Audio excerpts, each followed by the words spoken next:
Bonjour, je suis Gaël Châtelain-Berry, bienvenue sur mon podcast Happy Work, le podcast qui va rendre votre quotidien au travail plus agréable. Aujourd'hui, j'ai décidé de vous parler du jour d'après. Et oui, quand le confinement sera enfin terminé, que va-t-il se passer dans nos entreprises? Et certaines choses vont-elles changer en mieux? C'est une évidence, nous allons vivre avec cette épidémie pendant des semaines, si ce n'est des mois. Sachant cela, nous avons le choix entre deux comportements. Le premier, nous terrer, nous paniquer et croiser les doigts pour que cela passe vite.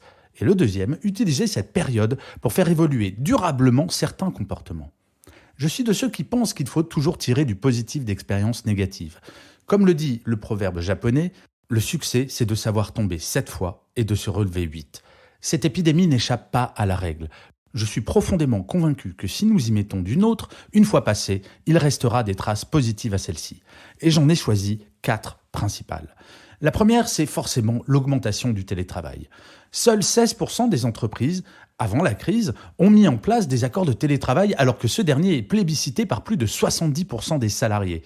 Le mouvement vers plus de télétravail est réel depuis quelques années, mais il est lent. Là, plus le choix.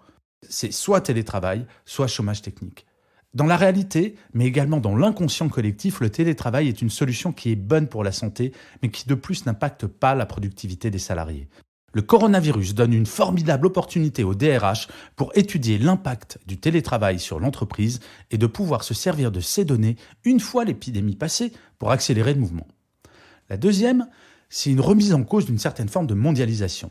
Le temps où délocaliser une production à l'autre bout du monde, histoire d'optimiser un tout petit peu ses marges, serait-il derrière nous?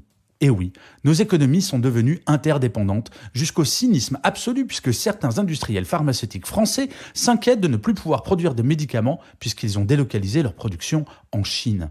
Apple n'est plus en mesure de fournir des iPhones de remplacement, tous produits en Chine.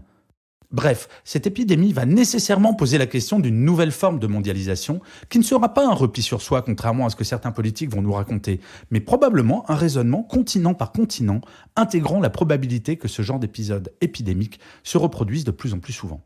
Le troisième point, c'est qu'on réalise aujourd'hui que l'homme peut vraiment agir sur l'environnement. Je dois bien avouer que je me sentais un peu désemparé avant cet épisode en ce qui concerne la protection de la planète. J'avais le sentiment qu'il était trop tard, que le mal était fait, et surtout que je ne pouvais pas y faire grand-chose. Eh bien, grâce à l'épidémie, et allez sur Internet regarder les photos qui montrent cela. En un mois, la pollution au dioxyde d'azote au-dessus de la Chine et de tous les continents a baissé drastiquement. Nous avons une preuve indiscutable que nous pouvons agir. En changeant nos comportements, nous pouvons avoir un impact important sur la planète et ce, à très court terme, ce qui est une nouvelle tout bonnement incroyable et bonne. Moi, franchement, je pensais qu'il fallait des années pour réduire le niveau de pollution. Eh bien non, en moins d'un mois, nous l'avons réduit drastiquement. La quatrième chose, c'est la réduction de l'impact des épidémies à venir. Je ne sais pas vous, mais personnellement, je ne me suis jamais autant lavé les mains. Bon, moi j'ai été contaminé au coronavirus, mais c'est parce que avec mon épouse, nous partageons tout, et elle l'a ramené de son travail.